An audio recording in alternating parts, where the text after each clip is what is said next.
Hey everybody, it's James, and this is the Comedypreneur Show, and I'm coming to you today from my humble home, and I'm thinking about advice.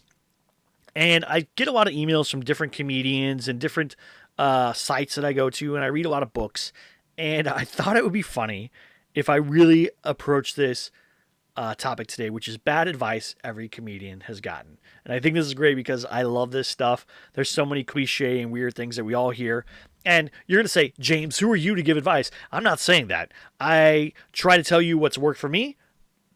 Take it or leave it. It's, free, right? I'm not asking you to sign up for my class or whatever. So you don't have to worry about that. But before we get into this, I am going to ask you to like and subscribe. And if you would, please leave a comment below. All right? So here we go. We're going to jump into this. Bad advice every comedian has gotten. Now, you know that there's no shortage of advice in the world. There's Medium articles and Google articles and internet and all kinds of stuff. And there's also a million ways to approach comedy, right? There's not just one way because we have comedians that are prop comics, comedians that are character comics, comedians that are single line comics, storytelling comics, drunk comics, slow comics, comics that take off their shirts on stage. Like, we have all these kind of people, right? But I'm going to go over some bad advice and bad, just terrible things that people have told comedians. And I always laugh because I've gotten some of these, and I also have friends that have had some of these. So I asked a bunch of comedians, like, what is one of the worst advice you got? I kind of did a summed up, okay? So we're going to start with this one. Be a character, not yourself. Now, think about your favorite comedian. Just picture them in your head for a second. Are they a character, or do you feel like they're being themselves? You're probably going to say being themselves. And right, if you think of the most character comedians, you're probably going to think of like Carrot Top, who's also does props, or Gallagher, who also does props, or you're going to think of the unknown comic with a bag on his head, or something like that. Right? You're not thinking of probably yourself, right? Like, it's just not happening. Character comedians are few and far between. They're not really out there anymore. And you should be yourself. When you're more authentic, then you can be, connect with the audience in a better way. And I've gotten that same advice. Now, that's not to say you shouldn't take acting classes if you can, so you can kind of get more comfortable in front of people, especially with monologues or speaking or talking, because while comedy is a conversation, it feels uncomfortable and unnatural to have that conversation, right? Because you're waiting for someone to reply, but their reply is in laughter. It's not in, a word. At least it shouldn't be. They shouldn't be yelling back out stuff to you, right? But I do know some people who are like big on like, hey, let's be a character. Now, one of my favorite character comedians, and this is a real thing, a character comedian, is Andrew Dice Clay, right? I loved Andrew Dice Clay. He was very much a character, but that's one in a million, and he couldn't sustain it, right? Once you get older, no one wants to see a 70-year-old dude who acts like that. Like, that's not going to be okay. He's not 70. I'm just saying, like, the older he gets, the more that character becomes annoying and weird and kind of off-putting. It's not as good, So take that for what it's worth.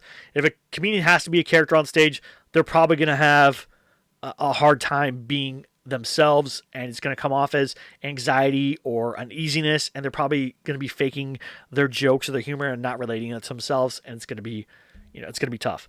Which brings us to bombing is bad, right? That's what you're going to get. Oh, everyone should bomb, or if you bomb, you don't know what you're doing, or if you bomb, it's the end of the world. Or the other piece of advice about bombing is, hey, everyone bombs, so just get it out of the way now.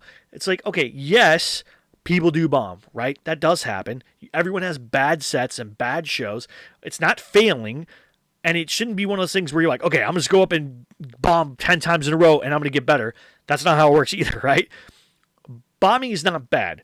Bombing is learning, is a process. And too many comedians are scared of bombing, and so they don't go out of their comfort zone either. So then they don't try hard. Or the first time a joke doesn't work, they're like, I'm out of here, and they scrap everything away, right?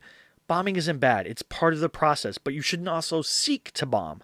You should try to do the best that you can on every show, every set you can. Now, the place to fail, if you're going to fail, open mics. That's okay, right? It's a training ground. It's like being in the gym, right? If Mike Tyson gets uppercutted in the gym and he gets rocked a little bit, he's in the gym, right? He's like, okay, now next time I've got to learn to cover my face a little more so that I don't get hit with the uppercut.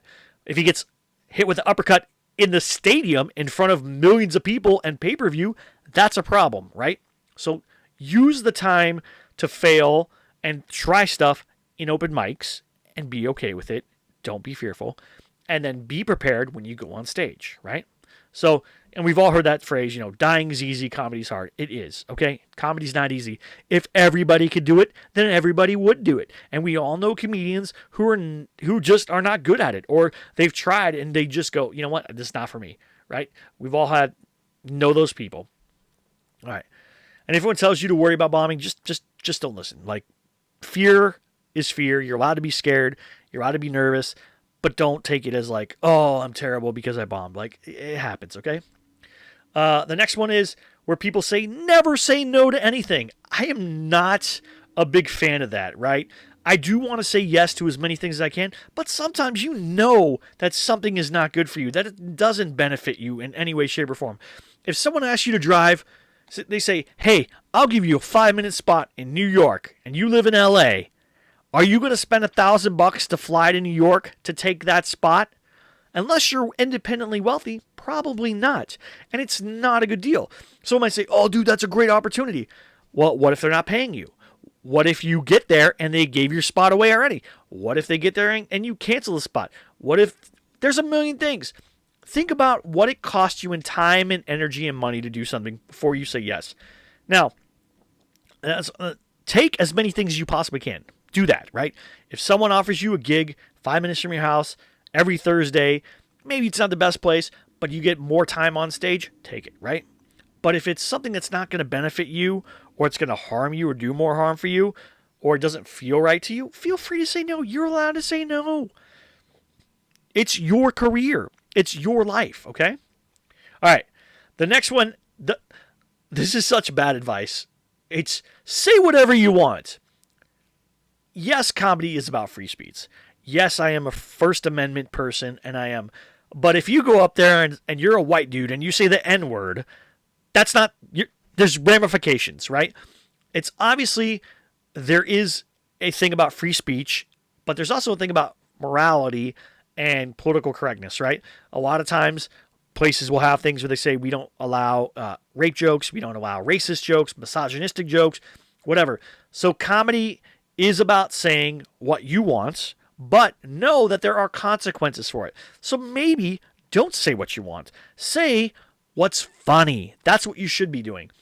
There's too many people that think comedy is a political proving ground where they come out and they talk about whatever their political beliefs are, or their wokeness, or their conservativeness, or how this group sucks, or that group sucks, or they're better, or this is better, or whatever it is. Dude, that's not what comedy's about. People don't want to come and see comedy to hear about your political rant or your use of hate speech or you're talking about rape jokes or whatever it is. They want you to be funny. So what you should be saying should be funny. That's when you can say whatever you want. Say whatever you want as long as it's funny. If it's not funny, don't say it. All right? Hope that helps. I know a lot of people will say, oh, don't be dirty. It's up to you. Whatever comedian you want to be. I'm a clean comedian. That's me personally. I advocate for people to learn to do stand-up in a clean environment and then add jokes in there if they want to go dirty, because then you get more corporate gigs, private gigs, all that stuff, the things that pay the money, right? Because let's all be honest, if you're going to a comedy club, unless your name's on TV or in a movie or you have an HBO special already, you're probably not getting paid the big bucks. You're probably getting paid a drink ticket or maybe a snack or maybe a high five. Who knows? But you're probably not getting paid a living wage.